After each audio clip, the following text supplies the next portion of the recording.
what's up? If you've ever tried to make French fries at home, then you know that it's basically impossible to recreate that crispy on the outside, creamy on the inside thing that restaurant fries have. Today, I'm gonna explain why that is and then show you the secret weapon that I use as a restaurant chef to make fresh potatoes into crispy fries every single time. To get started, I'll need some potatoes. Today I've got 5 to 6 pounds of a potato variety that you might not have heard of called Kennebec. What is a Kennebec and how do you get them? Well, a Kennebec is a white potato related to a russet, but compared to a russet, it has less moisture, a bit more starch, and a very low sugar content. Kennebecs are often used in industrial potato chip making for these specific traits. This low moisture, high starch, low sugar combination is exactly what it takes to make fries at home that compete with the frozen factory made ones that we're all used to eating in restaurants. If you don't have all three in your potato, you simply cannot make crispy fries. Full stop. And if you're wondering, hey Bri, can russet potatoes be subbed?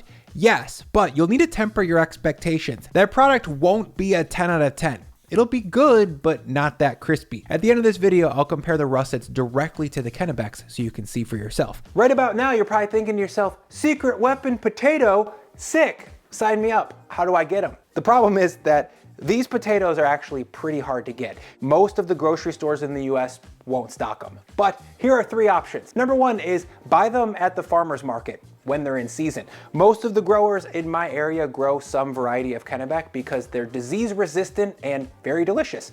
Number 2, and I think this is the best option, is call your local produce purveyor and ask them if they sell directly to the consumer. Most local purveyors will have some variety of Kennebec in stock for all of the restaurants that are making their own fries from scratch. And number 3 is a wacky one, but you could grow these yourself if you've got a garden. I've done it before. They're very easy to grow, and as an added benefit, if you store them properly, they will last pretty much all the way through the winter. Now, once you've got these kind of hard to get special potatoes, to get them ready to be French fried, I'm gonna peel the outside real quick, then slice off one of the flatter sides, so I've got a stable base to slice them, then I'll lop off one of the rounded edges. I don't want too many stubby edge fries in the mix here. Next, I'll cut the squared off potato into roughly 5/8 inch planks, 1.5 centimeters. From there, I'll come back and cut those planks into perfect little strips. In the frozen French fry world, this style of cut would be referred to as an extra fancy. Once these fries are all cut, I'll pop them into a 4-quart container and bring them over to the sink. From here, I'll cover with cold water and agitate the fries to release any surface starch. Starchiness is a desirable trait inside of the potato, but not outside. Too much starch on the outside leads to premature and uneven browning in the oil. So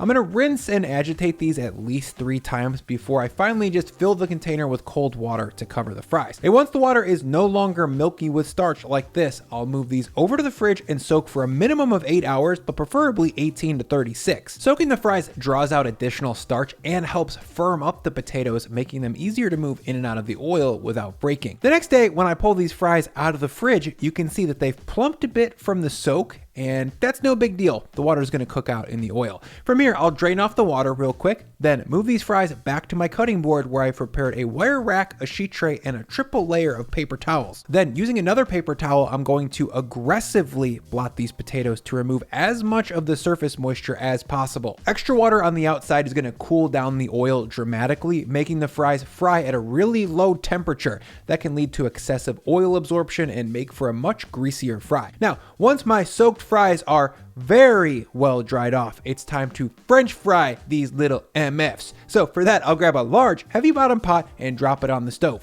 Into that, I'll glug about 2 to 3 liters or a half gallon of canola oil. However big your pot is, it should be no more than 60 to 70% full of oil. This will allow things to bubble up without overflowing when the wet fries go in. Temp-wise, I'm looking for about 280 F, and this pot's right in the sweet spot. So next, I'll lower in half of my fries and cook them at this lower temp for 5 minutes. The technique that I'm using today is the classic twice cook fry. We'll cook once at a low temperature to set the starch and cook the potato through, and then we'll cook a second time at a high temp to make things crispy. Now, these fries have about a minute left. The perfect amount of time to thank Babbel, one of the top language learning apps in the world, for sponsoring this video. When Lauren and I went to France last year, we used the only French that we knew to check into the hotel, which roughly translates to, "Hi, I don't speak French, do you speak English?" And the lady said we, and allowed us to check into the hotel mucho early. The people next to us, on the other hand, could only speak English, and they were told that they had to wait many more hours before they could get the room. Maybe it was a coincidence, but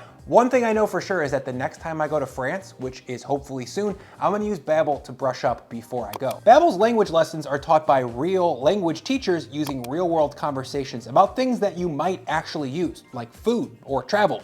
Babbel is scientifically proven to help you start speaking a new language in as little as 3 weeks, so you don't even have to start learning that far in advance of your trip. Excusez-moi, monsieur. Excusez-moi, monsieur.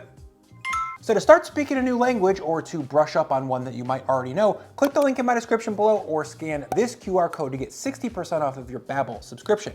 Thank you, Babbel. After 5 minutes of low temp frying, the starch on these fries is set and they should be cooked throughout. So I'll lift them out of the oil, drain them well, and then move them over to a wire rack on a sheet tray. As you can see, these are tender but not mushy. If you go too far on the first cook, these will crumble apart when you move them into the hot oil. Now, I'll quickly drop the second batch of fries here for their low temp cook. Then after 5 minutes, I'll move those over to the wire rack.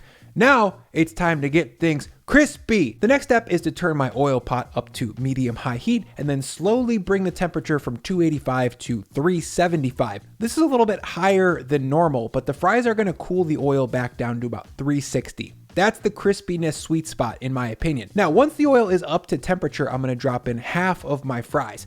I'm doing this in batches so that each fry has plenty of room to sizzle. Overcrowding leads to a lot of steam in the pot, which lowers the temperature of the oil and gives the fries soft spots. In total, this second fry is gonna take about 7 to 10 minutes. The very low sugar content in those Kennebecks enables us to cook them for a very long time. They just take forever to caramelize. The longer we fry them, the more water gets sizzled off and the crispier they become. For comparison, here are the russets at 6 minutes next to the Kennebecks at the same time. As you can see, the russets are super dark, and at this point I can tell you they're not even close to being crisp. Back to the Kennebecks. After 8 to 10 minutes of high temperature frying, these Kennies have finally taken on some light golden brown color. Compared to the russets, these look a lot closer to the fries that we're used to seeing at bar and grills or fast food chains in terms of their yellow golden color. Now, once I've got these moved over to a bowl, I'm going to immediately hit them with a huge pinch of salt.